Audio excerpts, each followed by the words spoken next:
6 साल बाद नेहा मायके लौटी थी, पर इस बार सिर्फ मिलने नहीं, हमेशा के लिए। चेहरे पर थकान थी, आंखों में सन्नाटा और गोद में 2.5 साल की छोटी सी बिटिया अनु। दरवाजे पर खड़ी माँ एक पल को खुश हुई। अरे नेहा, तू आ गई। और अनु भी, पर अगली ही नजर में कुछ समझ गई, ये वापसी खुशी की नहीं, टूटे मन की है।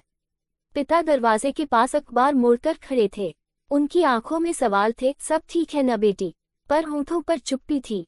नेहा ने सिर झुका लिया, बस इतना कहा, अब नहीं रह पाऊं वहां। पापा, माँ ने आंचल से पसीना पोंछा। क्या हुआ अब? ससुराल में झगड़ा हुआ क्या? नेहा कुछ पल चुप रही, फिर बोली, माँ, वहां अब दम नहीं घुटता, सांस ही नहीं ले पाती मैं। सुबह 4 बजे उठो, गोबर उठाओ, बर्तन धो, फिर खेतों में जाना अनु को छोड़कर। वो रोती रहती है, पर सास कहती है, बच्ची कोई काम की चीज नहीं, खेत में हाथ चलाओ। पति को फर्क नहीं पड़ता, बस शाम को खाना और चुप्पी। माँ ने ठंडी सांस भरी, बेटी, सब जगह यही होता है, हमने भी किया सब, अब क्या मायके में बैठी रहेगी सारी उम्र? नेहा ने नजरें झुका ली, आंसू गालों पर थे, आवाज धीमी थी, माँ, मैंने सब सहा। पर जब अनु को बुखार में तड़पता छोड़ सास ने कहा, पहले दूध निकाल, फिर बच्चे को देखना, तब अंदर कुछ टूट गया।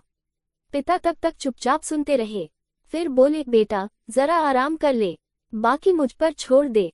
उस रात पिता ने बिना कुछ कहे चूल्हे के पास बैठे बैठे बहुत देर तक सोचा। सुबह उठते ही उन्होंने ससुराल फोन लगाया, आपसे जरूरी बात करनी है, आज ही आ जाए। शाम तक नेहा का पति, सास और ससुर घर पर थे। सास आते ही बोली, भाई साहब, ये सब औरतों के नखरे हैं, घर का काम न करे तो क्या फूलों की सेज पर बिठा दें। पिता शांत थे, मगर आवाज ठंडी और सधी हुई, काम करने से किसी को ऐतराज नहीं, पर इंसानियत भी कोई चीज होती है। बच्ची बीमार थी और आपने उसे खेत भेज दिया, घर की बहू है, नौकर नहीं। पति ने कहा, पर बाबूजी, गांव में ऐसे ही चलता है। पिता ने सीधा जवाब दिया, अब नहीं चलेगा, मेरी बेटी अब आपके साथ नहीं जाएगी। सास भड़क उठी, तो हमारे बेटे की जिंदगी बर्बाद करेंगे आप?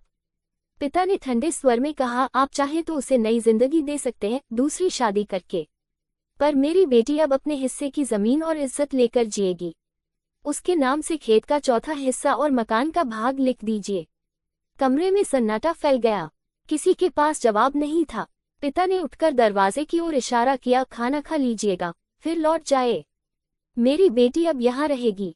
नेहा दरवाजे की ओर से सब सुन रही थी, उसकी आंखों से आंसू बह रहे थे, पर होठों पर मुस्कान थी। सालों बाद किसी ने उसके लिए खड़ा होना सीखा था। पिता ने उसके सिर पर हाथ रखा, बेटा, शादी ने तेरा घर बदला है, पिता नहीं, आज भी तू मेरी शान है, मेरा गर्व। नेहा फूटकर रो पड़ी, पिता के सीने से लगकर कहा, पापा, अब डर नहीं लगता, क्योंकि अब पता है, मेरे पीछे मेरा घर है। और उस रात बहुत सालों बाद पिता की आंखें भीग गईं, पर इस बार दुख से नहीं, एक बेटी की हिम्मत पर गर्व से। दोस्तों, आपको ये कहानी अच्छी लगी हो तो प्रतिदिन कहानी पढ़ने के लिए चैनल को लाइक, शेयर और सब्सक्राइब जरूर करें और कमेंट में अपना राय जरूर बताएं। धन्यवाद।